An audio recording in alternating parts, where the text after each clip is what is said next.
আমি সজীব ওয়াজেদ জয় বলছি। আপনারা জানেন এই গত কয়েক সপ্তাহ ধরে আমাদের বাংলাদেশের যে গন্ডগোল সংকট চলছে, এই যে ছাত্রদের কোটা বিরোধী আন্দোলন, কোটার বিরুদ্ধে আমরাও ছিলাম। শুরু থেকেই আমাদের সরকার কোটা সরিয়ে দিয়েছে, আমাদের সরকার তাদের সম্পূর্ণ দাবি মেনে নিয়েছে। এটা আদালতের একটা রায় ছিল, এটা আমাদের সরকারের করা ছিল না। তাও আমরা অ্যাপিল করে দ্রুত এই কোটা তুলে দিই। তাতেও আন্দোলনকারীরা সন্তুষ্ট না। আমরা তাদেরকে আলোচনায় ডেকেছি, আমরা একটা জুডিশিয়াল কমিশন করেছি যে সংঘর্ষে যে হত্যাকাণ্ড হয়েছে সেটার বিচারের জন্য। অনেক পুলিশ অফিসার যারা অতিরিক্ত ফোর্স ইউজ করেছে তাদেরকে আমরা সাসপেন্ড করেছি। তাতেও এই আন্দোলনকারীরা সন্তুষ্ট নয়। আমরা যতই প্রধানমন্ত্রী নিজেই তাদেরকে ডেকেছেন যে আসেন আমরা আলোচনায় বসি, তাতেও তারা সন্তুষ্ট না। আমরা যতই ছাড় দিতে থাকি, যতই তাদের দাবি মেনে নিতে থাকি, তারা কিছুতেই সন্তুষ্ট না, তারা খালি দাবি বাড়িয়ে যাচ্ছে। এখন দাবি হচ্ছে যে সরকারের পতন। তবে সরকারের পতন হওয়ার পর কি হবে, কি হবে এটা কেউ ভেবেছে? আমরা বাংলাদেশে গণতন্ত্র রক্ষা করে রাখতে চাই। সরকার পতন করে নতুন সরকার আসার সাংবিধানিক অনুযায়ী শুধুমাত্র একটি উপায় আছে, সেটা হচ্ছে নির্বাচন। আমাদের সুপ্রিম কোর্ট রায় দিয়েছে যে কোনো অনির্বাচিত সরকার 1 মিনিটের জন্য ক্ষমতা নিতে পারবে না। তো তাদের এই নির্বাচনের দাবিও যদি আমরা মেনে নেই, তো তারা তো এই পর্যন্ত কোনো দাবি, আমরা যত দাবিতেই রাজি হয়েছি তারা তাদের দাবি বেরিয়ে যাচ্ছে।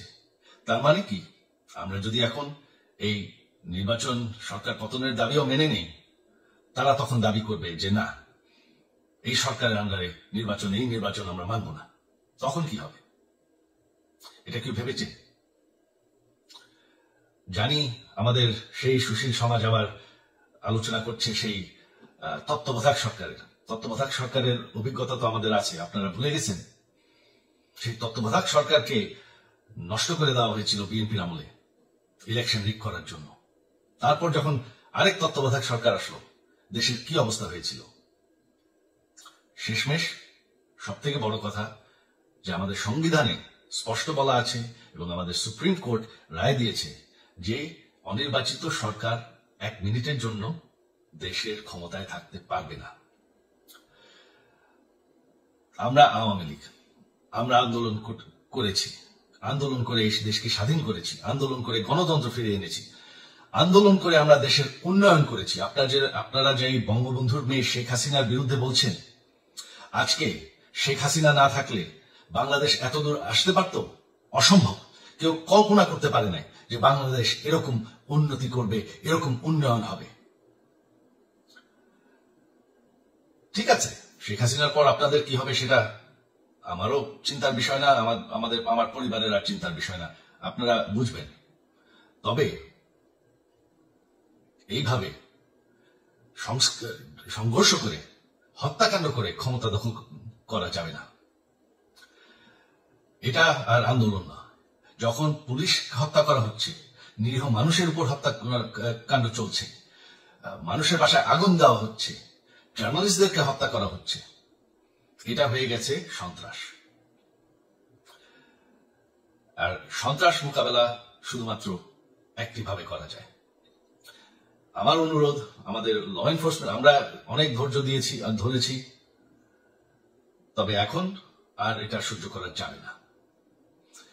ল এনফোর্সমেন্ট এজেন্সি, বিজিবি এবং কি আমাদের মিলিটারির প্রতি আমার আহ্বান যে আপনাদের দায়িত্ব হচ্ছে আমাদের দেশের মানুষকে নিরাপদ রাখা এবং আমাদের দেশকে নিরাপদ রাখা, আমাদের দেশের সংবিধানকে নিরাপদ রাখা, সংবিধানকে রক্ষা করা। তার মানে 1 মিনিটের জন্য কোন অনির্বাচিত সরকার আমাদের ক্ষমতায় আসতে দিবেন না। এটা হচ্ছে আপনাদের দায়িত্ব। কারণ সেইটা হলে আমরা আবার পাকিস্তানের মতন হয়ে যাব। আমাদের যে 15 বছরের উন্নয়ন সব শেষ হয়ে যাবে। বাংলাদেশ এর থেকে আর কোনোদিন ফিরে আসবে না। আমিও সেটা চাই না, আপনারাও সেটা চান না। আমি সজীব ওয়াজেদ জয়, যতদিন আমার পক্ষে সম্ভব আমি সেটা হতে দেব না।